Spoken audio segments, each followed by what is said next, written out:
All right. Well, hello, everyone. Welcome to Wine, Women, and Words. I am Michelle, and with me, of course, is Diana. Hello. And this evening, we have Jillian Forsberg with us.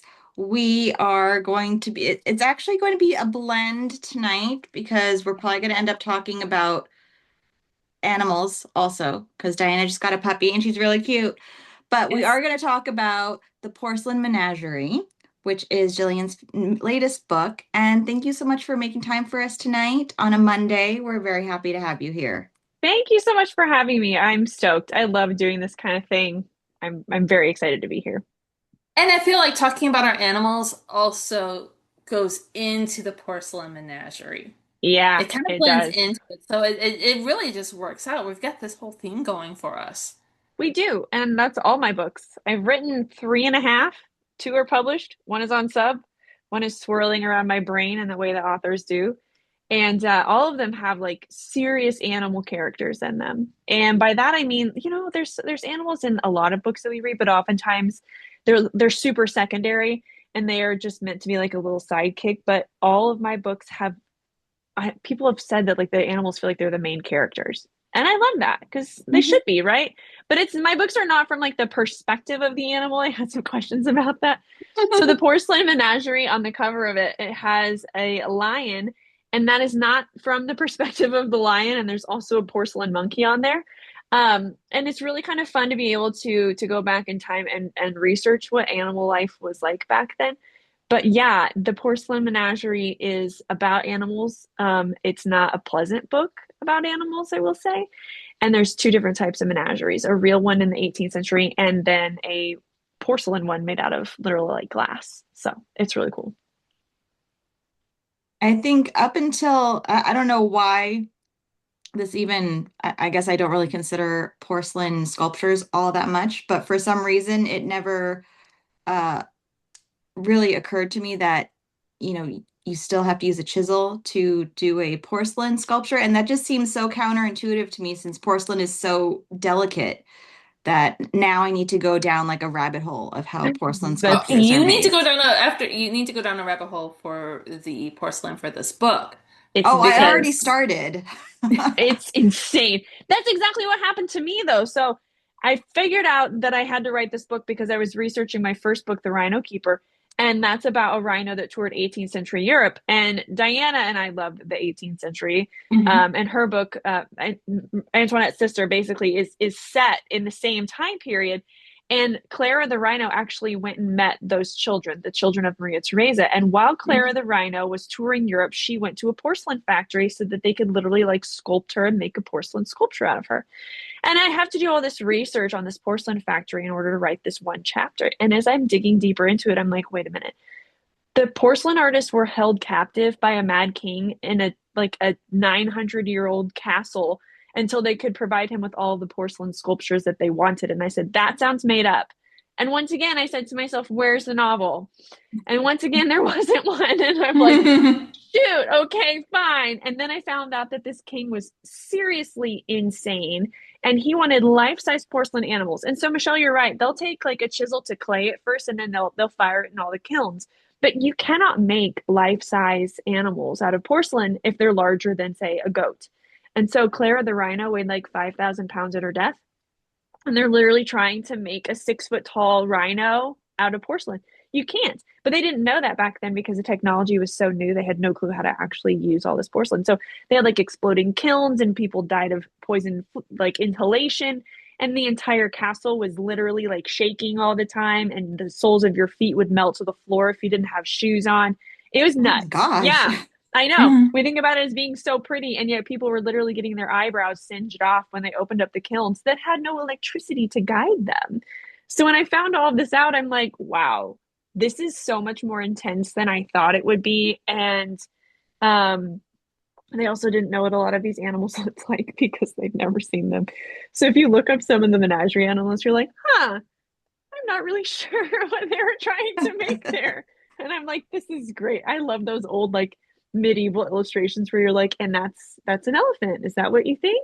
So it's kind of the I same know, vibe like with even these like what they porcelain thought ones. dolphins were, like what Yeah. they thought dolphins were, even in the 18th century, where it was just like when you go around Maria Carolina's palace, all of like the fountains, you have these monsters, sea monsters. They look like sea monsters, but they're freaking dolphins. Uh-huh. This is It's what like they thought dolphins macabre. look like. Yeah, their faces and the way that their bodies contort, it's almost like the artist wanted you to be scared of it. Hmm. Mhm. Yeah, Please it's don't try to absolutely swim with crazy. them. We don't know what they do. But I mean, you're right. The story basically writes itself once Mhm. you start researching the actual history behind it. So, how, what was that experience like trying to weave your story into the actual history? It was actually really hard because there's not a lot of English documentation about this. I can speak enough German to order a beer, and that's about it. And I can ask where the bathroom is. I can, and you kind of muddle your way through sometimes when you're researching, and you'll start to notice like familiar words and everything like that. But there were a few extremely important works that were written, some incredible maps that were made of the castle, and so I had this and the castle's still standing. So there's an absolutely incredible piece that I was able to do that was like, okay, I can see this entire map of the castle. I know where my setting is like it. I can go and look at pictures. I got to tour the town of Meissen. I got to learn from actual porcelain artists. And the crazy thing is that the porcelain factory is still there today and they still make things. It's 300 years old. So by me really being able to go back in time with the maps and then use my current connections with people who do still make porcelain and people who have been there and people who work for the Meissen porcelain factory, my research was easier than I thought for those technical things. Now for the actual history parts, here's the sad part. This is called Wine, Women, and Words. Well, let me tell you that King Augustus the Strong loved all three of those things, but he was a very unpleasant person. And the women that he abused and used, and he had dozens of mistresses, and rumored at one point in time 300 bastard children in his will. The only yeah, I know Diana's raising her hand right now. Yeah, a rumored 300 bastard children. Now, an Englishman who didn't like him very much wrote that down. And so we don't know if that's actually true.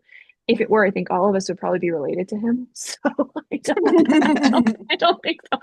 But the guy was crazy and he left one of his mistresses a lot of money in his will, and no other mistress was mentioned after his death. So if it were more clearly documented what her life was actually like, the research would have been easier for me to know. Mhm. But I couldn't leave this woman out, even though the men's story was more easily documented. She spoke to me so loudly. So I had to write her piece into this too. So parts of it were easy and parts of it were night. Mhm. Well, such is the life of a historical fiction writer. Yeah, and that's one of the things when it comes to women in history is that they're so easy to be left out, like with that mistress. In the only mistresses that we really get to know, I mean, you get some from like in the French, they celebrate the mistress, it was a thing. You get some from the English, but like unless you were nobility, if you were somebody who was wealthy, you were erased. Philippa Gregory talks about this a lot, where it's women who don't have that major role in politics and money and power, which women were left out of for a good chunk of history. And And two, for this one, it was bloodline. Like hmm his favorite mistress was a common person.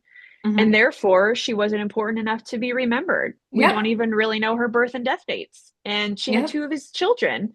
They went on because of their royal lineage to have a much more, I don't want to say easy life, but you know what I mean? hmm An easier life to prove that they were worthy of being remembered. And I think that's one of the things that I like about historical fiction is that it gives us permission to remember the common person, hmm especially a common woman. And I mean, Diana, even when you're researching royalty, you know that there are things that were left out because they're women. The men, Yep. the princes, the crown prince, the Dauphin of France, all of those people have much more documentation than women, with probably a few exceptions. Like obviously Marie Antoinette's going to have so much documentation about her. hmm But for the most part, common women, unless they wrote anything down about themselves, why is it worth to be remembered? And it really gutted me to find out that that was the case for this king's favorite mistress. And also, interestingly enough, and both of you probably know this, it's Hmm. very rare to get divorced in the 18th century as a person of royal lineage. His bastard daughter with his favorite mistress got divorced, and daddy had to sign off on that divorce that he had arranged the marriage for. I Interesting. cannot find any documentation on why she wanted to divorce this husband that her king dad set up for her. And yet he signed off on the divorce papers. So, once again, like there's so much drama in the unknown. I love that part Yeah. about writing, though, Yeah. right? Like it's honestly the best. Yeah, in my first book, Anita Garibaldi, there's very little known about her. She was a footnote. A lot of stuff was in footnotes, and no two books were the same when it came to the history. And especially if it was a book about Garibaldi, because they did not fact check a damn thing about her. How could they have, though, They right? didn't care. They didn't. The modern Oh, ones, modern guys, they wouldn't even do it. And like, so you go back. I had to go back, and I had like just a few primary resources that I could use for mhm. books. And one major primary one because she actually told it to somebody. They never bothered to actually do actual research on her beyond whatever the legend was of her. And there were like three or four different stories and that were completely and totally false about her. And I like, kind of love that though, because when you say legend versus like truth or fact or primary resources, it's like if someone had a bold enough personality to be remembered in a legend, what were they really like? her husband was the one who created these legends. Ooh, I kind of Her like that. Is husband, it he good or created these bad legends though? and he perpetuated it after her death. Interesting. Yeah. Yeah. So, and her kids, because her kids went on to be great generals in Italy. So it was just like they had these legends about who she was and whatnot. And it was like, no, no, that was really, that wasn't right. These are legends you guys made up. So kind of save face about a few things. That's interesting. One of the few historians who wrote any English words about King Augustus in modern times, his book came out in 24. About his favorite mistress, he wrote, I will never forget this. He said something to the effect of, there's so little known about her that anything that could be written could be true. Mm. It's heartbreaking, right? Yeah. That's hard. That's a really heartbreaking. hmm So I had to make up a whole bunch of stuff, which was really fun because I got to throw her into a menagerie full of wild animals that she curated as her kind of escape. And at the same time, she's dealing with this very brute king, and she's also dealing with the fact that she loves a simple porcelain maker. And Mhm. obviously, if she's the king's favorite, she's never going to be allowed to love him. So we literally have like a love triangle, and we have animals, and we have art, and we have a divorce, and we have, you know, all kinds of flaming kilns, and it's very dark and dramatic. And I'm like, is this on the cusp of being gothic? And I'm like, maybe I need one more crumbling artifact and then it would be, but it's very intense. There is a content warning in this book that deals with we're talking about animals. It deals with a really nasty blood sport that King Augustus loved, and so I felt necessary to put a content warning in there. If you need to skip the worst of the blood sport, you can in chapter 30. And it's been interesting to see people's reactions to that in the reviews. It's like, did you read chapter 30? Did you not? What did you think about it? And most of the people said, I'm so grateful that she warned me because I think it's just so unusual for us to think of animals in a way that's like expendable. Like we Mhm. don't do that today. Even hunters have a lot of respect and rules and laws and regulations that they Mhm. follow. And I can't imagine just abusing anything like that. But the animal bonds that are created in this book, she falls in love with a lion. And in the actual menagerie, there was a record of a one-eyed lion who had his left eye sewn shut. And there was one comment that really got my brain going was who was brave enough to sew his eyes shut after he was injured. And I said, I'm gonna go ahead and tell you who was brave enough to do it. That's so sad. Yeah. Ugh. 20th century really is when I think when we really started to have more of a sense of and love of animals and that animals were something more that we should save. I mean, the Endangered Species Act was, I want to say, was like in the 60s or 70s when that got started. Um, so this conservation stuff that's really very much a modern day thing, and the idea that dogs are your children is very much a a modern, and cats and dogs, I should say, are that they're your children is very much a 21st century thing, more Oh, so for than it was in the sure. 20th. Yeah, I mean, animals, unfortunately, there was a few philosophers in the 15th and 16th centuries who said that an animal making a noise is like the squeaking of a wheel and that they don't feel any pain. And that perpetuated the common knowledge of natural philosophers, which we call scientists today, for a long time. I mean, anyone who knows you step on a cat's tail, my cat's literally meowing right now, is going to cry out because it Hmm. hurts. Um, Hmm. Hmm.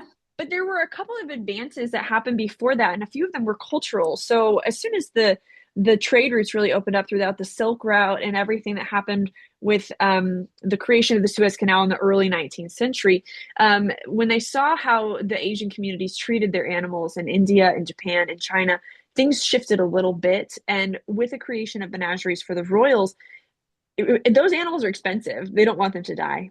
Hmm. So it's been interesting to do research on how the menageries would care for those animals and how the lifespan of a menagerie animal went from about 6 months to several years by the French Revolution in the first French Revolution in the 1790s to animals in zoos today that live, way past their expected life expectancy in the wild. And it's interesting to think about, we do have all of these endangered species acts and all of these things protecting wildlife areas in the United States, but in Europe, they had rules and regulations within their own menagerie systems. So, the guy who's in charge of the lions doesn't want to have to find a new lion. He's going to keep that thing alive as long as possible to make the king happy. Does that mean it was regulated throughout multiple facilities? Absolutely not. But that does mean if that lion's not going to eat chicken, but he will eat turkey, he's going to figure out how to get his turkey.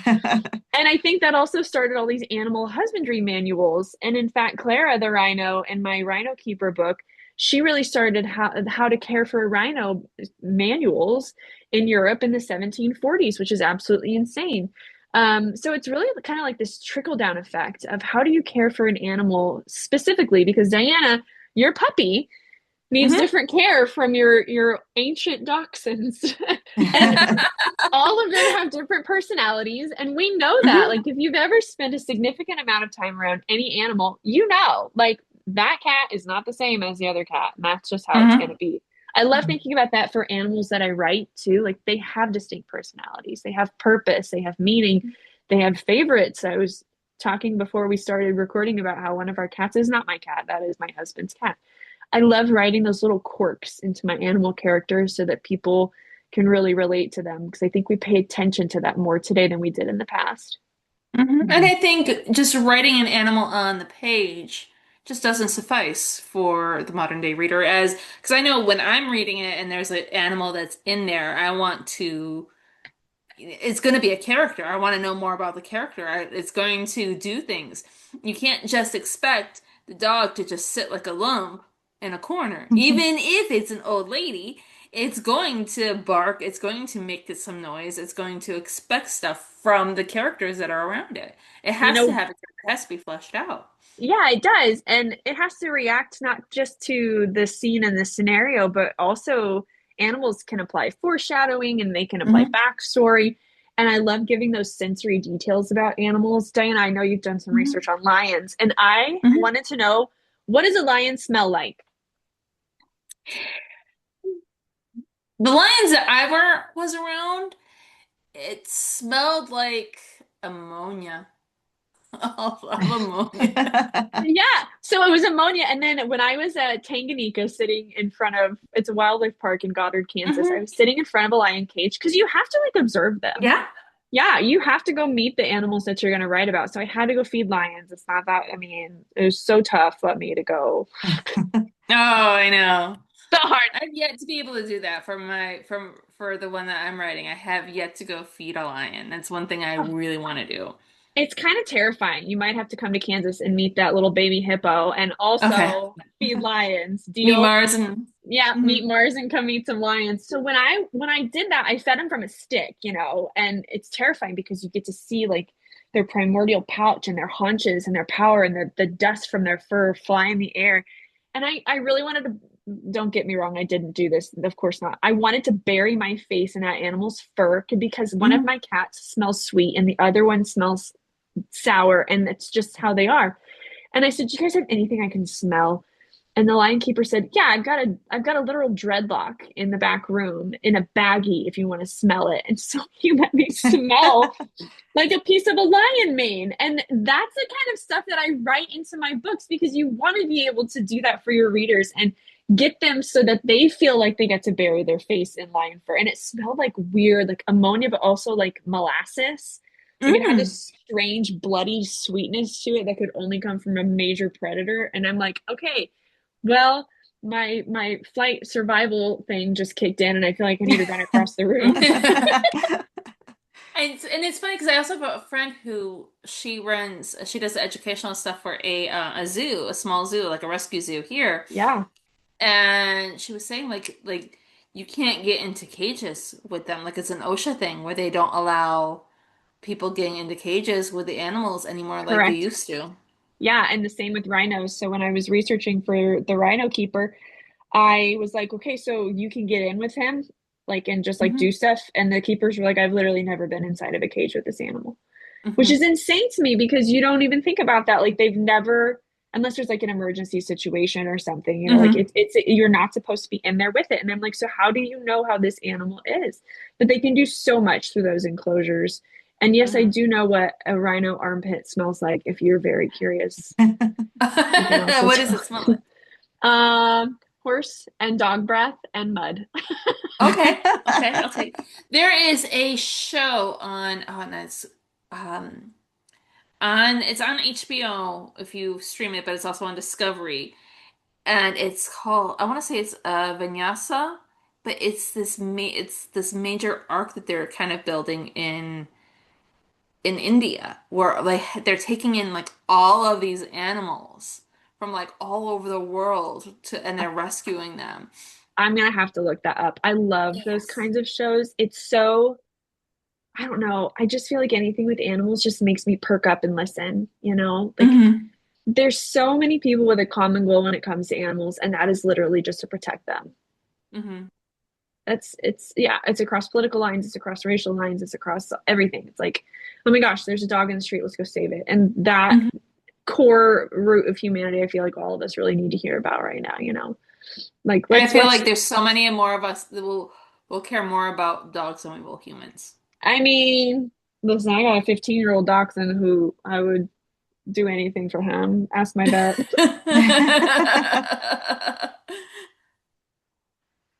I didn't realize your dog was a dachshund. He is, well, okay, so when I picked him up from the Pizza Hut parking lot in a small town in Kansas, it was sad.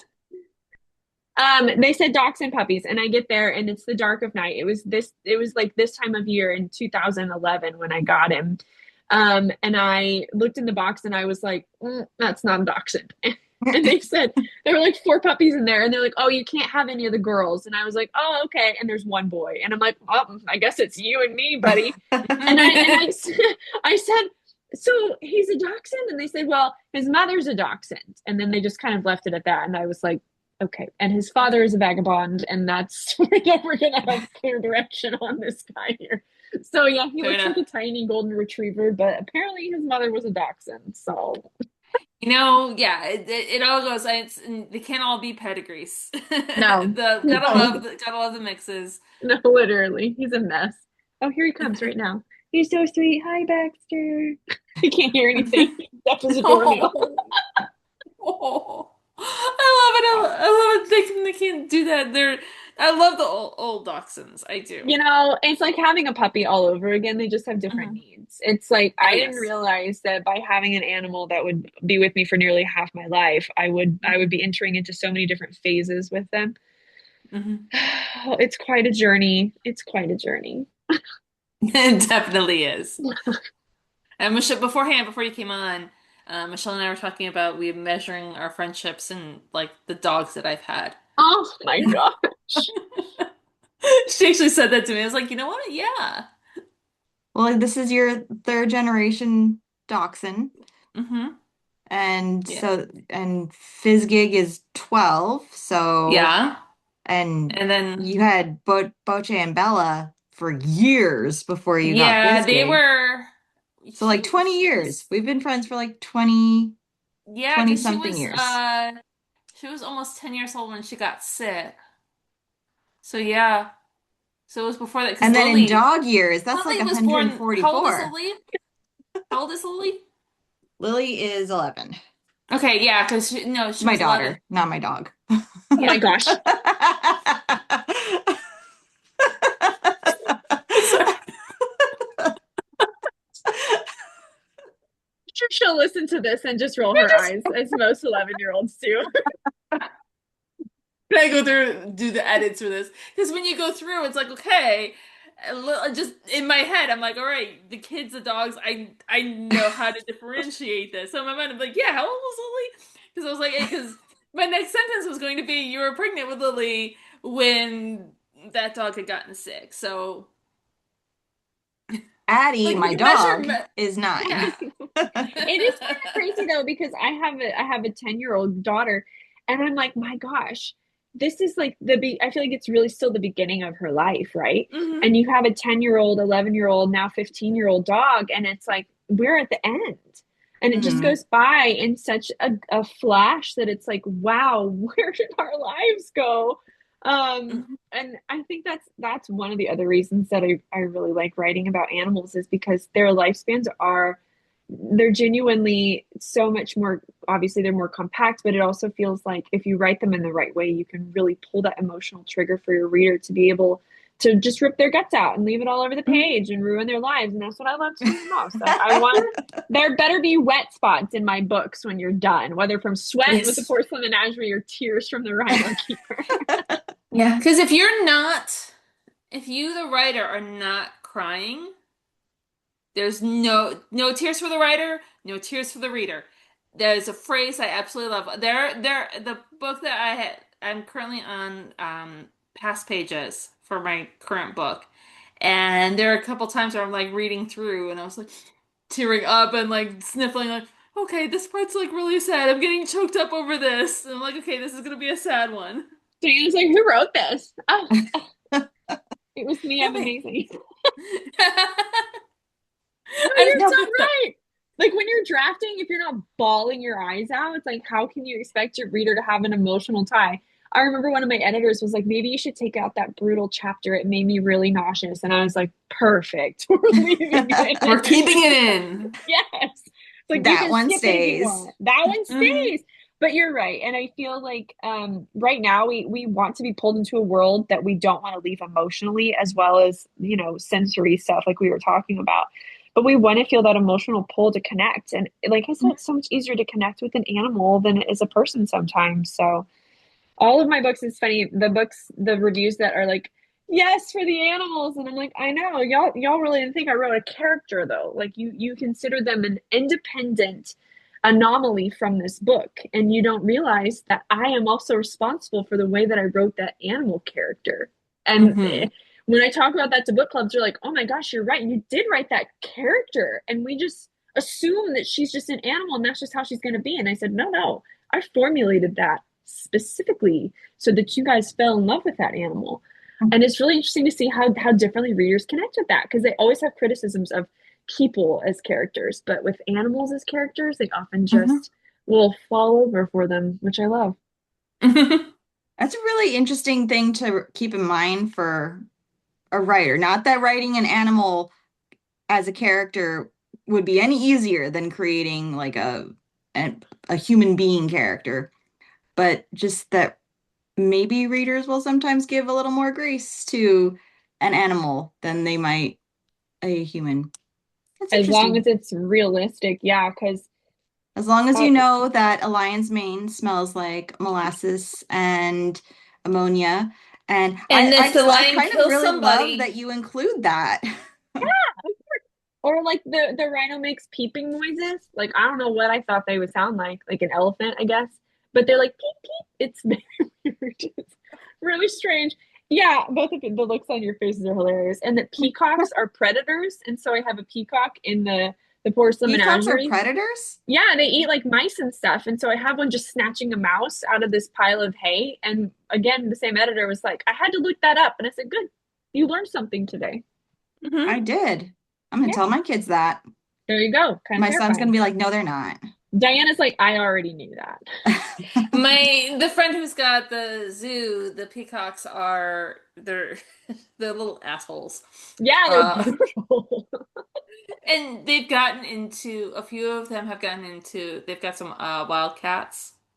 There's a bobcat and there's a jaguar and something another and they have a bear, but they have the cats specifically. And yeah, some of the peacocks, they're wild peacocks, and they've gone into the cats area, and there's nothing they can do about it. They've got the fences up, they do everything they can, but And it's they're just been like coexisting now, or did it not end well? it did not end well. Oh, Oh, okay. Free food, free lunch program for the cat. hey, you know Oops. what? I have three very distinct personalities in my cats. One of them Mhm. would not know what to do with a peacock. The other one would try to lick it, and the third one would absolutely ruin its life. So I Mhm. think, like just with everything, it's like you just never know what's going to happen, right? Mhm. It's kind of Yeah. wild, but You do what you nature's can to try to brutal. keep them out, but they're gonna go and hunt around and try to be opportunistic. That's life. Hmm. Sorry. That's how I feel about any writing any animals too. Is like you got to be realistic with it as well. You can't assume that a lion's not going to rip your face off just because you Hmm. think it likes you.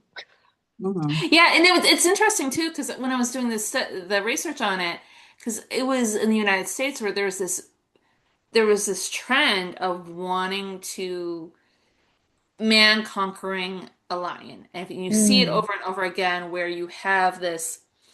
And it's not so much this overtness where I've got to conquer this. There's like the subconscious level of I've got to befriend it.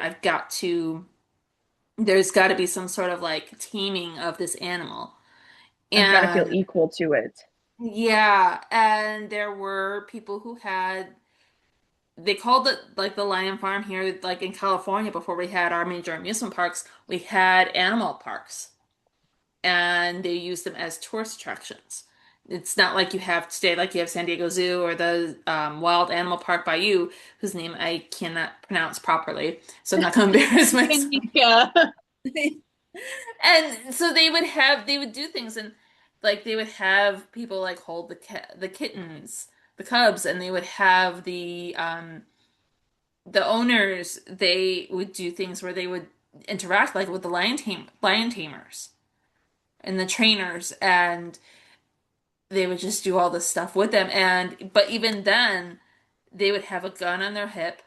Yeah. And the guy who owned like the lion farm, the famous one out here, he was just like, if you get if a lion attacks you, one lion attacks you, they all attack you. They're a pack animal. They will go at you. Versus like a tiger, where one will go after you and the other will sit back and wait and see how it goes, and then they'll go in. You know what? That sounds a lot like humanity. Yeah. God, there's a lot of metaphors in what you just said, my friend. Oh yes. Good grief. Yeah, I've seen this picture that keeps popping up on my Pinterest because my Pinterest knows that I'm always looking for animal images from the past, like black and Hmm. white photographs, paintings, sculptures, like all of those Hmm. things are usually inspiration for my books. And one keeps popping up with a woman who's walking a cheetah on a leash. And so at Tanganyika, they have a huge cheetah breeding program. It's one of the most successful in the United States. And I was talking to them about that, and Ben, the big cat keeper out there, said, yeah, so cheetahs are kept as pets all around the world. Like they're a lot more docile, they're a lot more like dogs. It's banned here in the state of Kansas. Otherwise, we would totally use a cheetah as like an advocate animal or something like that. Hmm. And I'm like, what status level would you have to be at to be a woman in the 1920s, clearly in the photo, with a cheetah with a diamond collar around its neck and she's in heels wearing a flapper dress. I see your next book. I see the your way next I Right want to there. write that. Like, where'd you get your cheetah, my queen? Yes. I see this book for you. I see this. Totally. Isn't that crazy though? Like Yeah. animals signify so much more than just animals. Like to your Mhm. lion farmers, the guy who was in charge probably had like some sort of king complex because he probably felt like all of those lions would fall under his command. But also, you know, there has to be a level of respect or they would have ruined his life. Absolutely. It's I'm really interesting. very proud of us, I have to say, that we have successfully leveraged a conversation almost entirely about animals with a literary spin to it. Like that. I'm very impressed. I could totally keep going. I'm actually giving a talk on this at the History Through Fiction conference about animals as allegory and writing good animal characters because I feel like it's so underdone by writers and there's so many amazing resources and animals that need to have their stories told so that they do get more help in like the conservation area. Everybody knows about poodles and pugs, but not a lot of people know about one-horned rhinos or Asiatic lions instead of African ones. So yeah, I love it. We can go on and on. Well, I know. Well, we're definitely going to have you back for the next book. And Yeah. whenever you write the story about the lady with the cheetah, yeah, just I'll gonna send put you the picture. We just should put a link in the show notes for it because that picture, it haunts my brain. Like I close my eyes sometimes at night and I see it. It's fine. Ooh. well then Well, there's a she's great photo of Greta Garbo. Have you seen that one with the lion? Okay, so we're gonna have more than one link in the show notes. I think we'll we're probably have just more. gonna have like a We'll just have reference. all of them. We'll just have all of Okay, them. like, here's our We'll throw in a Pinterest picture. boards. I'll throw in a picture of whiskey. No, but Literally. there's a photo of her. So they would do these photos because they'd have celebrities come to the lion farm, and there's a photo of her, and there was a chair for her, and there was a chair for the lion, and they put up like a plexiglass Sure. thing in between, and they set the lion there. And then it was on plexiglass. But it was glass, but you couldn't tell with the photo. So there's a photo. There's a lion, and then there's a photo of her, and she's leaning over as far as she can from the lion. It's the craziest Looking it shot. up. I want Yes. to see her facial expression. Like there it is. She's terrified. She's Like, terrified. yeah. So what you can't see is that there is actually glass between there. Oh, they did a Her good job of body that language. photo. Yeah, they Mm-hmm. did, but think about that predator and prey right there. Mm-hmm. You can Mm-hmm. see it. Like, wow. Woo, Mm-hmm. that's wild. I love that. So my next book is also about lions. Cough, cough. They're the most famous lions in the history of the world. And they've never had a book written about them, except for in one of the most popular books ever written, which is the only cryptic clues that I can give you. I'm on submission for it right now. It's set in the year 539 BC. It's their only other clue. And then my next project is also animals. I am writing about Marie Antoinette's dog, Thisbe, who is a little Oh. terrier. I know you know her. And Mm-hmm. Thisbe, basically, the rumor in Paris was after Marie Antoinette was headed that the howling of a dog resounded through all of the alleys, and you could just hear the howling of this dog echoing through the streets. And the rumor was that it was Thisbe, that it was her terrier. And so I've got a twist on Thisbe's life coming next. So I'm rolling through that novel. My other one, I'm hoping, fingers crossed. You know how publishing is, but yeah. Also, wait, is this the picture that you're talking about? Yes. Oh. Isn't that insane? I love I that book. love her. I know. Like what? Just on the Stunning. street with a cheetah on a leash. As one does. I was Just wondering, what? Do you have a big old litter box? Like, how does that work? I have many questions about this picture. Yeah, and there's definitely story there. There has to be. And you have to write it. I could 'Cause I probably am look up not a all the historical people. fiction I could probably look writer. up all the people who had cheetah licenses and do some actual family research on them too, because they had to have a license to have a cheetah.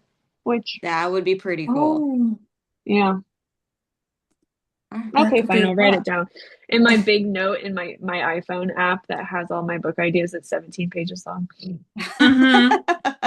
See, this is the one thing about being a writer is that it's never about the ideas. There's going to be a million and one ideas. Some of them pan out, some of them don't. Because then if they don't, it's not the time for them right now.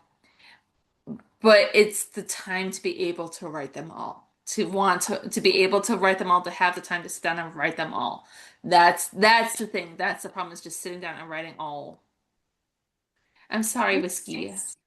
You know how the old masters used to have apprentices and they'd be Mm-hmm. like, I'm going to teach you all of my things, young Padawan learner. I Mm-hmm. feel like as writers on our deathbeds, we should have like a young writer. I'm like, okay, here are all of the book ideas I never got. Just get like the leather bound journal out of like the lockbox. I pass these on to you and they open it up and they're like, what? What is that one sentence you read What does about this that? say right here? Cheetah leash? What was she talking about?